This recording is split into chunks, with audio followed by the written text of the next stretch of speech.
Back down. Hello. I'm gonna walk upstairs real quick. So Dexter and I aren't disturbing each other necessarily. How's everybody doing on today? It's your girl, Tanya Joyner-Scott. And just want to spend just a little bit of time.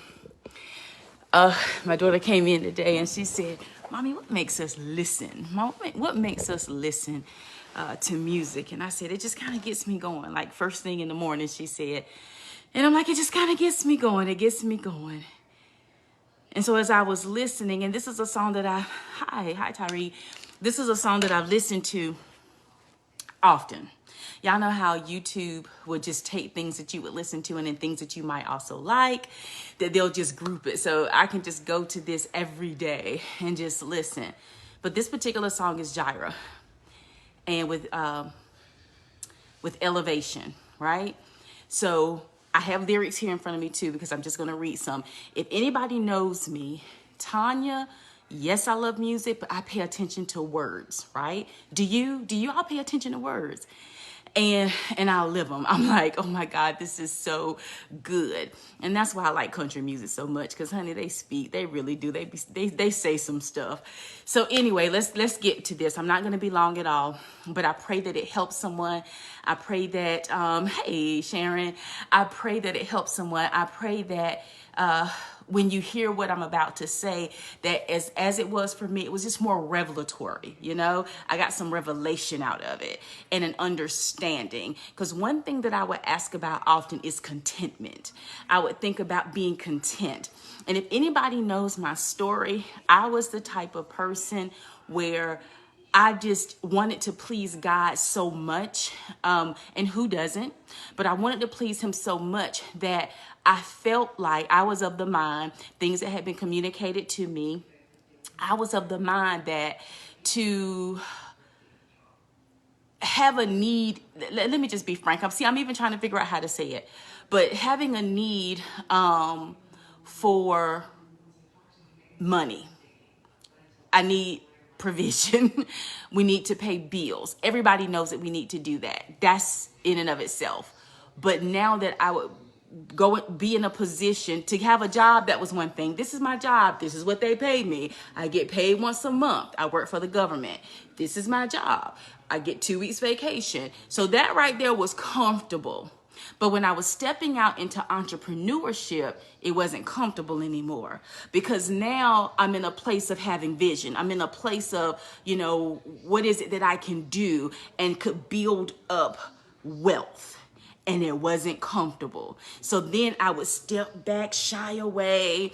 I would question myself, as to, am I money hungry? Am I not being content? And that's why I just mentioned that. So I went through all of those types of things, right? But even so, now for the song, God is our provider. We all know that he is. When you think about that, Jehovah Jireh, my provider, what have you thought?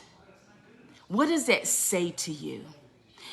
For me, it was a matter of he's my provider for whatever it is that I need, and making it as a means of substance, which does come.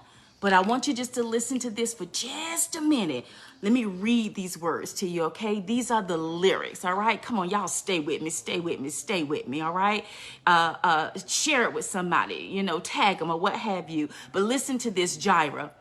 I'll never be more loved than I am right now. Wasn't holding you up, so there's nothing I can do to let you down. It doesn't take a trophy to make you proud. I'll never be more loved than I am right now. How many of you go through storms? Going through a storm, but I won't go down. I hear your voice carried in the rhythm of the wind to call me out. You would cross an ocean so I wouldn't drown. You've never been closer than you are right now. And they say, sing it. You are Jireh. You are enough. Jireh, what does Jireh mean? Provider, Jehovah Jireh. He's our provider. You are enough. And I will be, now here's it. Now I will be content in every circumstance. You are Jireh. You are enough. Forever enough, always enough, more than enough. Now, as I listened to that, and all of a sudden it just started coming to me, and I'm like, oh my God, I'm really getting it now. I'm really, really getting it now. It's things that we hear, it's things that we do know, but then it comes to a different, it comes differently when you really understand. And in the moment, God pretty much let me know that it's Jireh, he's enough. The thing is, he's all I need. Whatever it is that I'm going through, whatever my situations, be it financially, be it a relationship, whatever it is he's enough. So as long as I have him, it puts me in a place of contentment. So my contentment isn't I'm just content with what I have. I'm just content with where I am. I'm just content with, what I can do, but I'm content in him. I'm content in knowing. I'm content in knowing that he has my back. I'm content in knowing that he is enough. I'm content in knowing that he will look out for me. That's the contentment. And I'm like, God, I thank you. See, when you in prayer, when you pray, when you ask, when I'm like, God, give me more understanding, because as I've grown and as I've learned, as I've come to a place of realizing and recognizing what it is that he will do for me, what it is that he has for me to do, even the positioning that I am in my life, the platforms that he has set me on, the ideas that have come to me, the books that I am to write, all of those things. Come on, somebody. This is what he does. So what is God doing for you? Because I'm in a place where I'm like, I will obey. Lord, help me to understand. Let the enemy not come in with the very word that we know. See, he knows it too. Let him not come in with the word that we know and use it against us. Let him not come in with the word that we know, that we obey, and have us to misunderstand it. But the contentment is, I'm content in knowing that you are enough and that you have my back. Are y'all hearing me? I'm telling you right now, this right here is major. Now, I want you to get this and see, this is my birthing. This is my baby, which is why for women especially, all people, but for women especially, because we're nurturers, we're more emotional. You know what I mean? People can say things to us and we really hold on to it. I talked to my husband. So as a man, he deals with it better, but he has let me know, Tanya, I see some things and you don't think that bother me. It will bother me. But then he's like, okay, I gotta, and he lets it go. I held on to stuff longer. Who can relate to that? But listen to this. When she goes into saying, and I love it, I'm already loved. I'm already chosen. Already. I know who I am. I know what you've spoken. Do you know who you are? Tanya Joyner-Scott had to get to a place of knowing who she is. What about you? I'm already loved. I'm already chosen. But even though you're already loved, even though you're already chosen, you still have to know who you are. See, that's the thing. And I say this so much. God does his part, but you got to do yours. God would say one thing, but you got to know it and you got to believe it. This is faith. Come on, somebody. You got to understand this.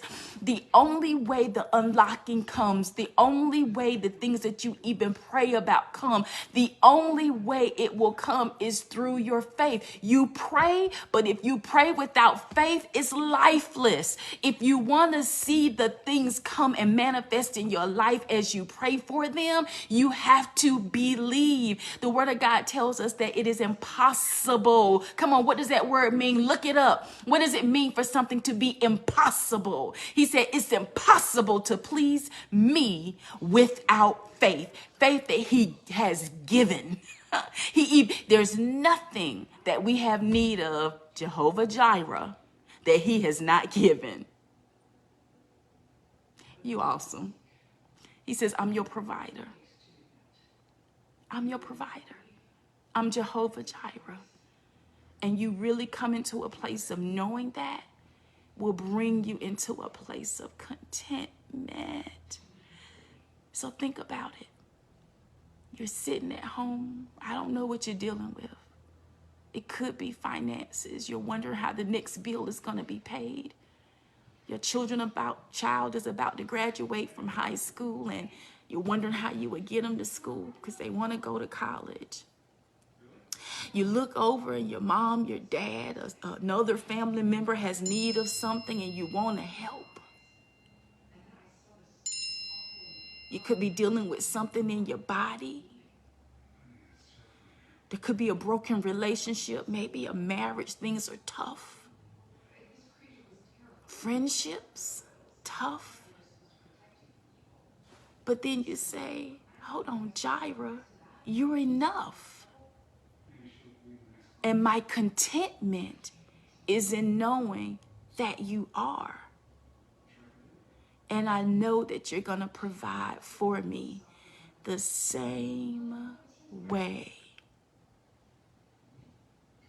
Abraham knew when he obeyed God to take his son up that mountain. And as he's preparing to sacrifice his son, God stops him and tells him about the ram in the bush. He's our provider. To the direction we go in and what it is that we do. And it was just on my heart, and I had to come here and I had to share. So I'm really grateful. I'm just looking up the lyrics. I opened up my husband's phone. I said, let me get your phone. And I just really wanted to share that because it's powerful. And it's an understanding that we really have to know and we really have to walk in. Because honestly, it is enough. And I really pray that you got something out of this on today. I want you to share it. I want you to talk to other people about it. I want even, you could be in conversation with someone and they're dealing with something. But now, it's different when it's like, it's going to be okay. And it's another when you'll say, let's call on Jehovah Jireh. And you call the name. And you believe because you know who you are. You know you've been chosen. You know you're loved. And it's enough. Yes, yes. Did we get anything? I pray so. But I released. So I feel better in my own self right now. And I'm just grateful. All right, guys. Stay connected. I got some things coming out. We've already started Upgraders Academy, but I have a book. That's coming out. And working on the editing and all those things right now. I've been dealing with this now for several months, but it's so in my heart. And this is something I got to get into the hands of my sisters. And especially if you are anybody where you have had difficulty knowing who you are, loving who you are, accepting who you are, forgiving what she's done, acknowledging her beauty, acknowledging her gifts. If that's been you, I need you to keep your eye on me. I'm asking because I want this in your hand. If you know anybody, I want to get it in their hand. Okay? This is my baby. And I feel it. And I'm grateful to God for allowing me to do it. It's coming. All right. And if you want to spend some more time with us, we have the academy going now. Just go to theupgradersacademy.com. It's a membership. We're going to be starting next Thursday. Will be our first, I guess you can call it class or course, if you will, conversation that we'll be having. But for me, you know, you always give what you have. You're able to give to people what you go through. I've had an unlocking. I was bound and I was hidden. Much of it self-imposed. It's time to break some stuff. It's time to take action. It's time for you to write your own book. It's time for you to have your own classes. It's time for you to hit your own platforms. Come on, somebody. It's time for you to be live just like I'm alive right now. It's time for you to be on YouTube. Are you hearing me right now? It's time. It's time. It's time. It's time. Get out of your way. Love you much. Thank you for being here. I look forward to our next. And until then, peace out. Bye, everybody.